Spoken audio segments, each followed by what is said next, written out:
Olá, meus queridos irmãos, a paz do Senhor a todos. Bem-vindos a mais uma Escola Bíblica Dominical e nós estamos em uma importante revista que fala sobre as igrejas do Novo Testamento. Todo esse trimestre nós estamos estudando esse tema tão intrigante e também tão esclarecedor, por incrível que pareça, para o tempo de hoje. Mais de 2000 anos de história da igreja nessa terra e nós ainda precisamos de estudar sobre a estrutura da igreja, sobre o que realmente é a igreja e sobre o que não é a igreja também. Então o tema, ele é um tema extremamente relevante para nós no tempo atual, tá bom? Então tenhamos isso na cabeça. E nós hoje também estaremos lendo como um pedacinho, né, do livro de Apocalipse. E o livro de Apocalipse é um livro extremamente intrigante, porque tem gente, eu já ouvi pessoas que têm medo de ler o livro de Apocalipse, porque associam ele à tragédia, a coisas ruins, como tem algumas outras pessoas que dizem assim, não, pastor, eu não gosto de ler que eu não entendo nada do que está escrito. Então hoje nós vamos falar um pouquinho sobre isso, tá? O tema de hoje é Jesus escreve às igrejas. Esse tema ele está baseado no capítulo 1, 2 e 3, mas especificamente o nosso texto básico hoje, nós vamos pegar do versículo 9 do capítulo 1, versículo 9 a 20, mas nós vamos ler só até o 11, só por causa do tempo, e você, estudante, inteligente que é e perspicaz que é, vai ler todo o texto, assim como todos os textos diários, não é verdade? Então vamos ler Apocalipse capítulo 1, verso 9 a 11.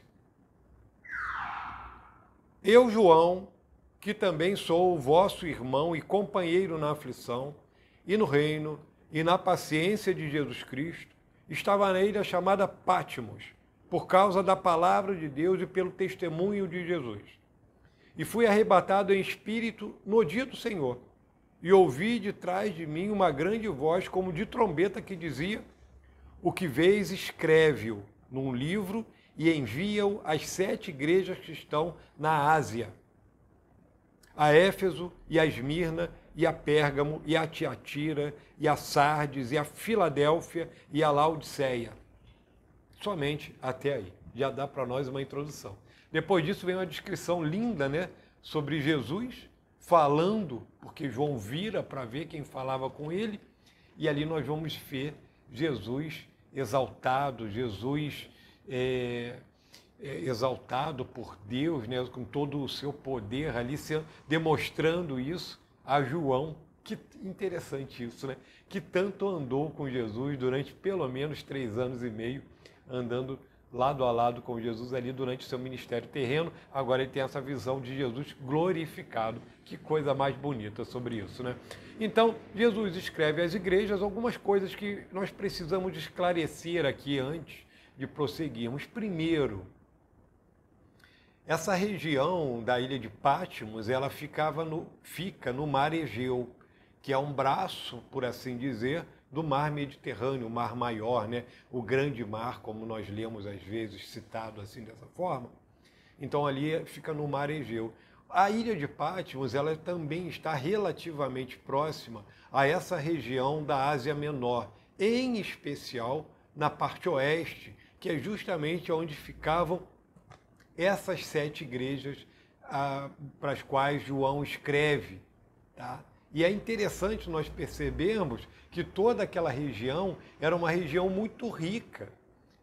Nós não vamos falar de igreja nenhuma em particular, mas quando você faz uma pesquisa para entender, por exemplo, a igreja em Éfeso e o que era a cidade de Éfeso, você vê a grande importância que ela tinha para o mundo daquele tempo. Inclusive, uma das 7 maravilhas do mundo antigo ficava em Éfeso. Pesquise para saber qual é e depois responda. Escola Bíblica Dominical, não é verdade? Nem tudo é de graça. Bom, e na introdução, eu gosto muito dessa introdução, porque é uma introdução que nos faz voltar às nossas raízes. Porque o autor, ele começa falando sobre algo bem interessante. Ele começa falando para nós sobre reengenharia. A gente pode pensar, reengenharia é algo bom. Depende. Na igreja, não. Essa é a conclusão dessa nossa introdução. Reengenharia na igreja, não. O autor vai colocar isso de maneira bem clara para nós. E ele vai dizer que o nosso caso não é uma reengenharia, mas uma restauração, como ele coloca aqui, das especificações originais do projetista divino, ou seja, do projeto de Deus. O autor aqui, bem no meio dessa introdução, ele fala sobre uma citação de R. Murray. E quando ele começa, ele fala assim, ó, esse homem diz assim: quando li o panfleto da conferência, minha primeira reação foi: por que reengenharia na igreja se Deus a projetou perfeitamente no início? Por que isso? Porque muitas vezes existe uma necessidade humana, às vezes corrompida pela ganância, pelo poder, pelas coisas humanas que ainda prende a alguns homens, e aí é preciso fazer uma reengenharia, porque o dedo pecaminoso humano não cabe na obra de Deus. Ele não vai dar certo nisso, ele será rejeitado pela palavra de Deus. É por isso que é preciso, muitas vezes, fazer uma reengenharia na cabeça dessas pessoas, porque senão eu não consigo enquadrar as doutrinas humanas desprovidas de qualquer centro bíblico. Eu não consigo, porque a Bíblia, ela é a palavra de Deus, e nós temos que ser guiados por ela. Ele faz uma outra pergunta aqui: não deveríamos inspecionar a igreja primeiro e demolir só as partes defeituosas?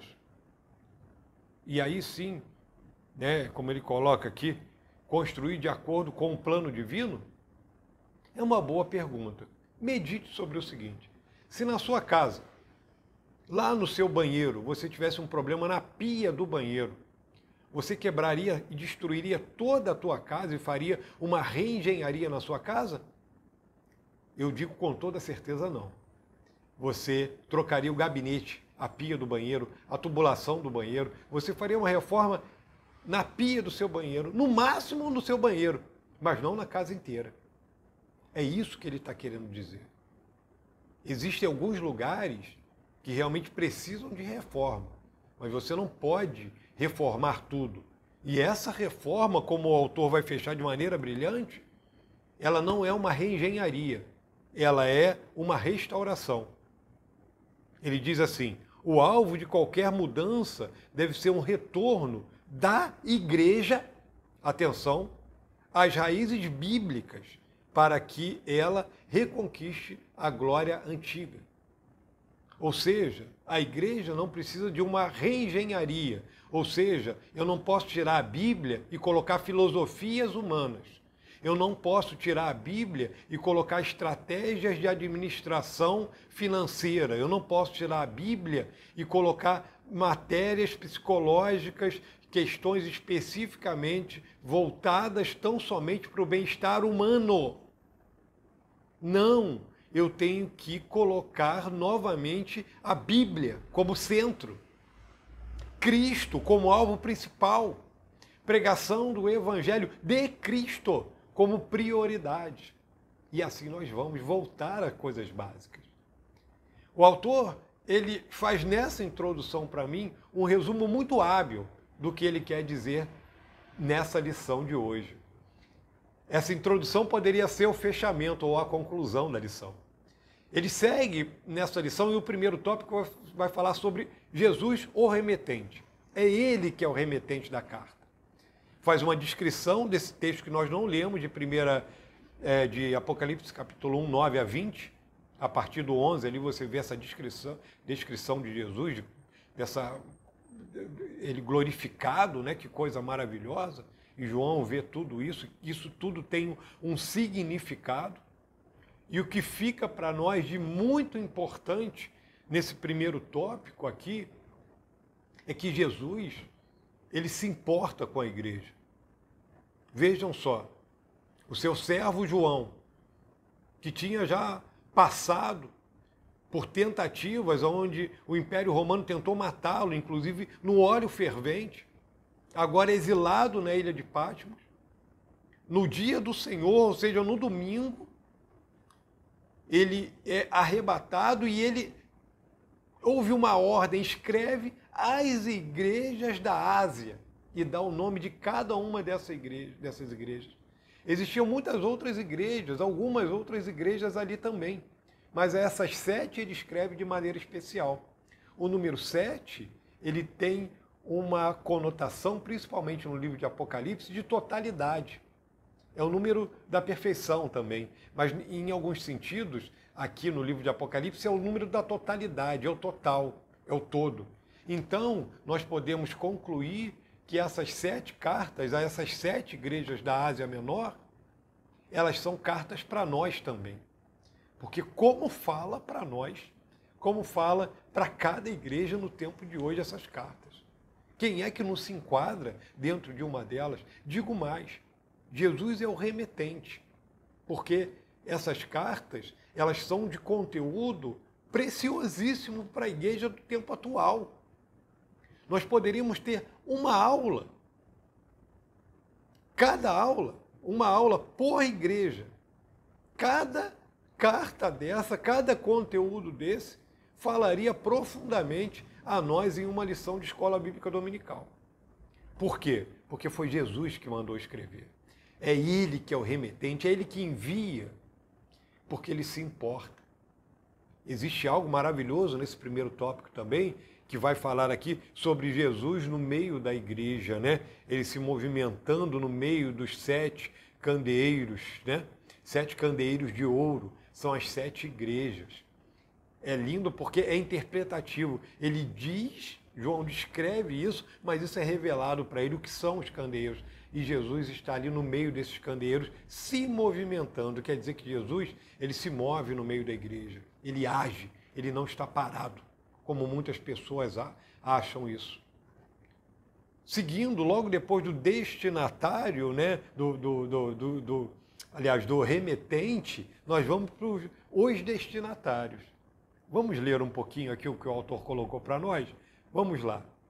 Imagine isso. Fica bem claro no versículo 11 que os destinatários da revelação escrita, da carta, são as 7 igrejas da Ásia. O número 7 é o número perfeito que representa aqui a totalidade, como nós já falamos. Portanto, quando João escreve as 7 igrejas, estava escrevendo, na realidade, a toda a igreja, inclusive para a igreja do tempo atual. Isso é para nós ainda. É para nós também. E é para nós com toda certeza. Quem são os anjos? Olha a pergunta que ele coloca aí logo depois do texto de Apocalipse 1, verso 20. Quem são os anjos das 7 igrejas? Será que é um ser celestial? Será que é um desse ser celestial que está tomando conta daquela igreja local, com ordens específicas sobre ela? Tenho certeza que não. Ouso dizer que tenho certeza que não. O autor, ele segue o seguinte comentário. Creio que não era apenas a figura do pastor, mas toda a sua liderança. Em determinada conta, isso deve ser levado em consideração. Mas ele está escrevendo ao pastor, ao líder, sim. Aos líderes. Ele faz uma argumentação aqui, né, sobre essa questão do pastorado compartilhado, do pastorado em colegiado, que tem um determinado significado. Porém, evidentemente, existia um pastor. O caso de Atos capítulo 15 também ilustra bem isso. Porque nós temos ali, Atos capítulo 15, onde acontece o primeiro concílio da igreja, logo depois da primeira viagem missionária do apóstolo Paulo e Barnabé também. Eles vão com uma comitiva, saindo de Antioquia e indo até Jerusalém, e quando chegam lá, eles expõem a situação sobre os judeus espalhados ali por causa da perseguição, que estavam espalhados por outras regiões do Império Romano, aonde Paulo agora pregava, e que queriam impor algumas coisas que eram dos judeus, ou seja, circuncisão, guarda do sábado e muitas outras coisas. E quando eles levam esse assunto ali, você vai ver que alguns homens, alguns apóstolos dão a sua palavra. E tem uma palavra ali que nós consideramos a palavra final, que era do pastor daquela igreja, que era Tiago, irmão do Senhor. humanamente falando, em um determinado sentido, evidentemente.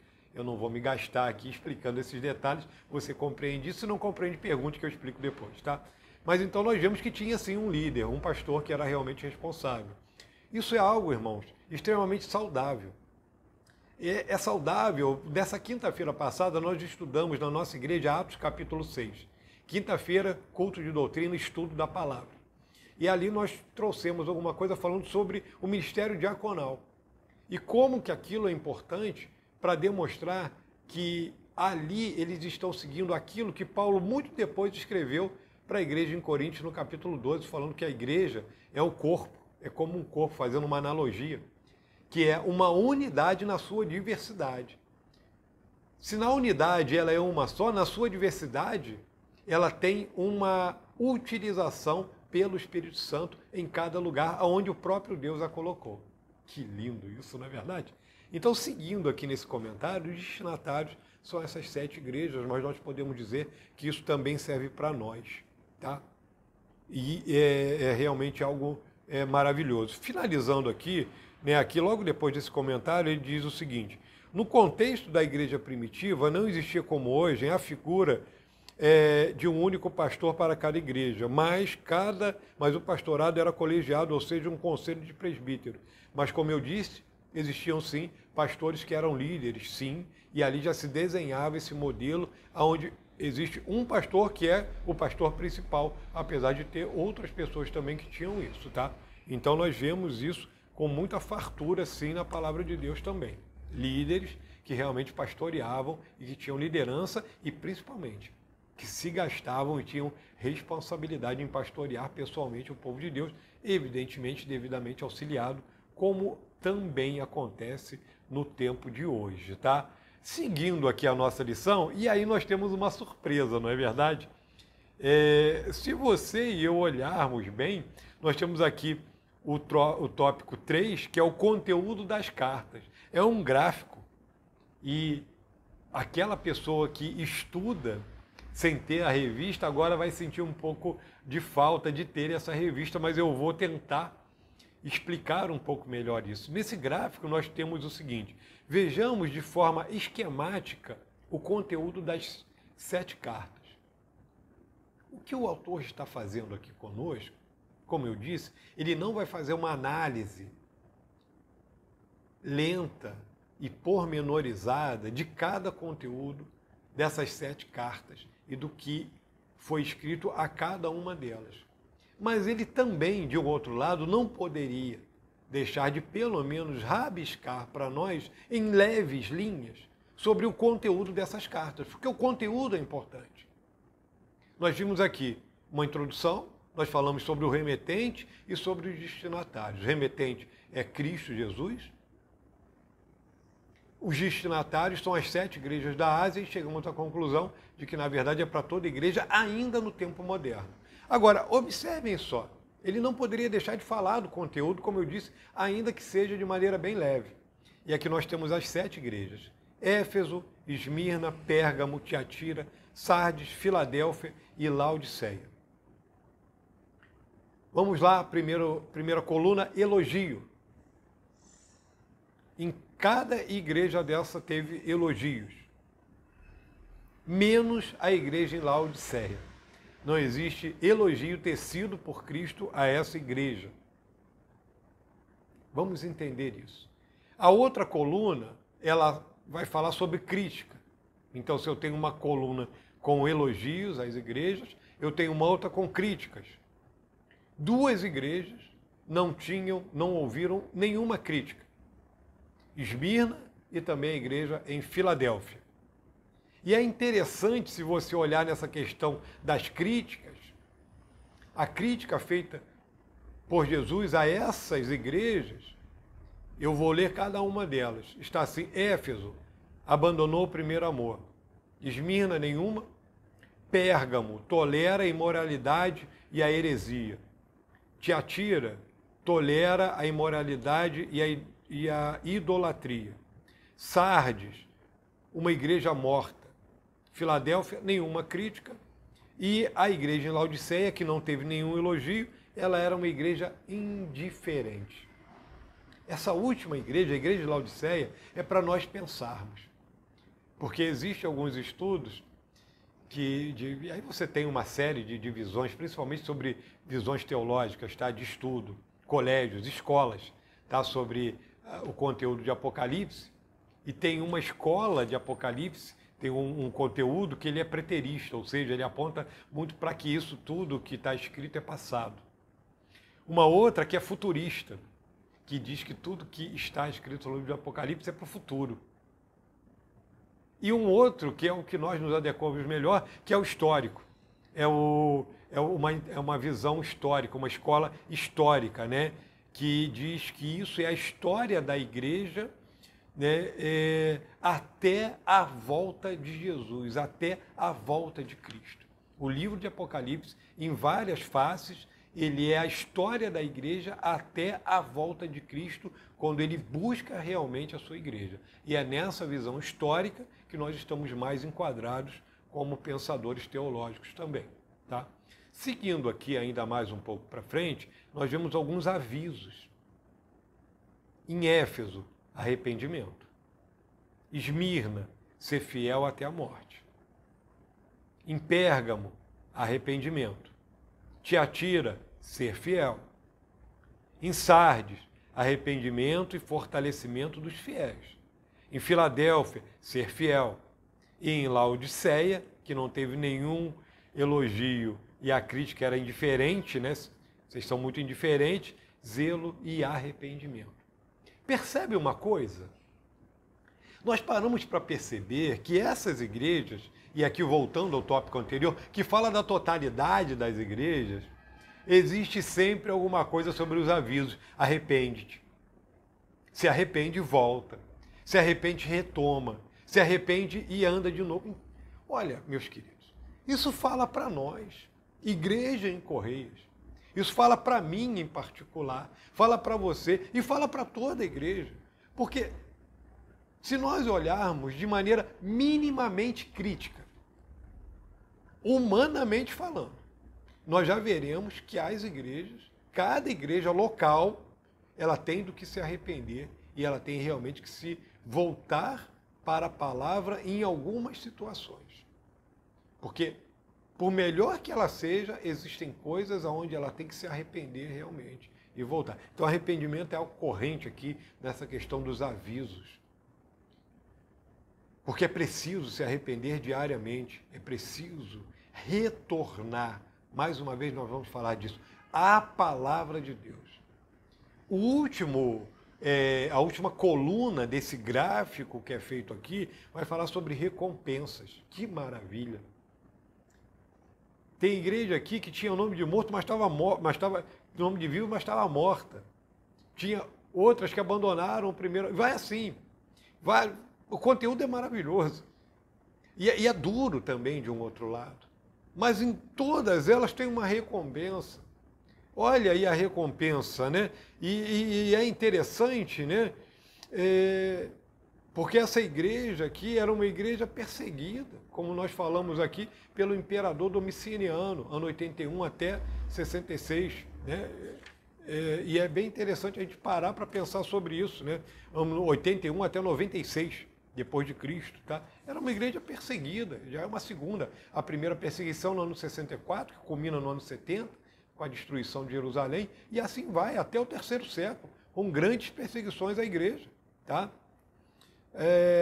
Essas igrejas aqui, elas são representativas das igrejas até a volta de Jesus, tá? Então, as recompensas vai alimentar-se da árvore da vida para Éfeso, Esmirna, a coroa da vida, Pérgamo, maná escondido e pedrinha branca, Tiatira, governo das nações, a estrela da manhã, Sardes, os fiéis serão honrados e vestidos de branco, Filadélfia, um lugar de presença de Deus, um novo nome, uma nova cidade, e Laodiceia, os fiéis reinarão com Cristo. Glória a Deus! Então tem dificuldades nessa caminhada terrena, mas tem uma recompensa na eternidade. E eu digo mais, aqui na terra já tem recompensa, porque a fidelidade para quem nasceu de novo já é uma grande recompensa, já é algo que enche o nosso coração de alegria e de satisfação quando nós estamos caminhando com Cristo. É interessante porque esse galardão, essa recompensa, ela não está muito ligada, ao nosso mérito, isso de maneira nenhuma. Ela está ligada à fidelidade que o próprio Deus tem com a sua palavra, porque ele disse e ele vai cumprir, tá? Então é bem interessante quando nós paramos para pensar um pouco sobre isso, tá bom, irmãos? É bem interessante. Vamos seguir aqui em frente e nós chegamos à conclusão que se divide em 5 subtópicos e finalizaremos dessa forma. Através desse esquema que você acabou de ver na sua revista, eu acabei de escrever agora, através desse esquema, algumas ligações práticas ficam evidentes. Primeiro, a onisciência. Jesus conhece o estado espiritual da sua igreja, universal e local. Nós estudamos semana passada sobre o que é a igreja local e o que é a igreja universal. Esse conhecimento baseia-se na sua onisciência e no trabalho de supervisão que ele faz. Ou seja, anda no meio dos 7 candeeiros, Apocalipse 2, verso 1. Ele anda, ele conhece a igreja. Ele conhece de dentro para fora, ele sabe. Ele conhece a gravidade dos nossos atos, da nossa omissão, muitas vezes. E ele ainda está clamando aos nossos ouvidos através do Espírito Santo. Arrepende-te, volta, abandona o mundo, larga isso e vem para os meus braços, deixe-me te guiar. É isso que o Senhor clama para a igreja do tempo atual. Olha aí, seguindo, 2, ainda dentro das conclusões, o produto da graça de Deus. Em toda a igreja há coisas boas e mais acontecendo. Eu diria, há coisas que estão mais alinhadas com o que Deus deseja de nós e outras que estão nada alinhadas. O autor segue aqui. Por maior que seja a crise de uma igreja, a graça de Deus sempre produzirá algo bom. Haverá sempre um remanescente fiel. Sempre haverá, queridos, pessoas fiéis. Sempre haverá no conjunto de igrejas locais que são fiéis. Sempre haverá no contexto nacional regiões, lugares onde teremos igrejas fiéis. Sempre haverá no contexto mundial lugares onde você terá igrejas fiéis e igrejas esfriadas na fé. E algumas até mesmo que já apostataram. E é isso, desde a pequena amostra, ou seja, é quando nós olhamos para o ser humano, para mim mesmo, como igreja, até na coletividade, como nós falamos, da igreja militante na Terra nos tempos atuais. Existem coisas boas e coisas más.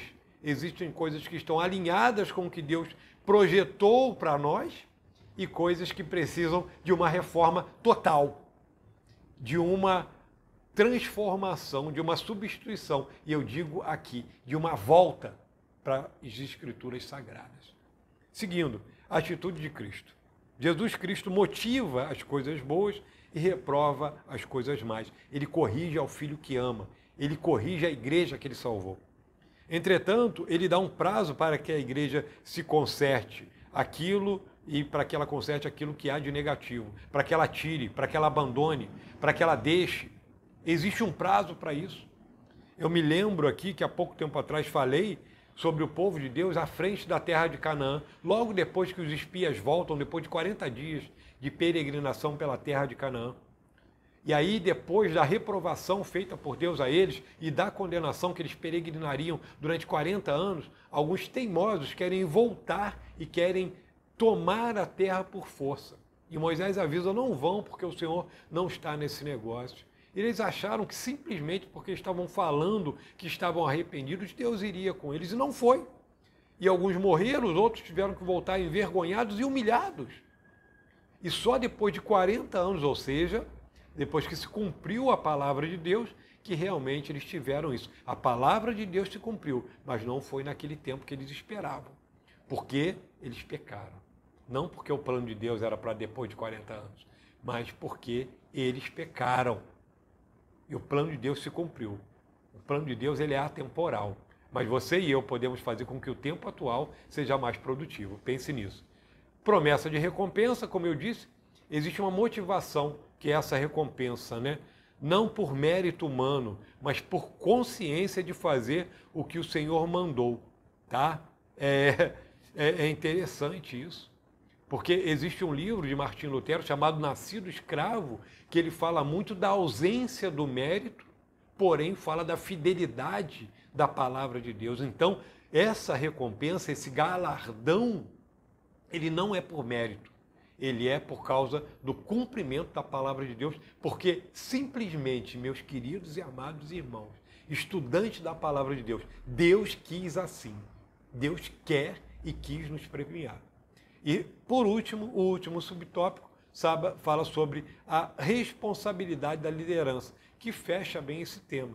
Jesus Cristo responsabiliza a liderança pelo estado espiritual do rebanho. E que peso que isso dá para um pastor? Para os líderes das igrejas, para todas as pessoas que fazem parte direta da liderança da igreja, esse peso está em nós. As cartas escreve ao anjo da igreja, diz assim o Senhor. É isso que está escrito. Então, tem sim uma responsabilidade pessoal. Existe sim uma necessidade de compromisso firme com Cristo, de abraçar realmente a responsabilidade de estarmos ligados na obra do Senhor com responsabilidade. O tema de Apocalipse é a vitória de Cristo e a sua noiva sobre Satanás e os seus seguidores. E aqui não é igual. Tem luta, tem dificuldade, mas no final do livro, o Senhor Jesus Cristo triunfa e a sua noiva também, junto com ele, sendo agraciada com as benesses que o seu noivo conquistou para ela. Estude essa lição e pense, como está a igreja do tempo atual? Como está a igreja da qual você faz parte? Como está você como igreja, como templo do Espírito Santo?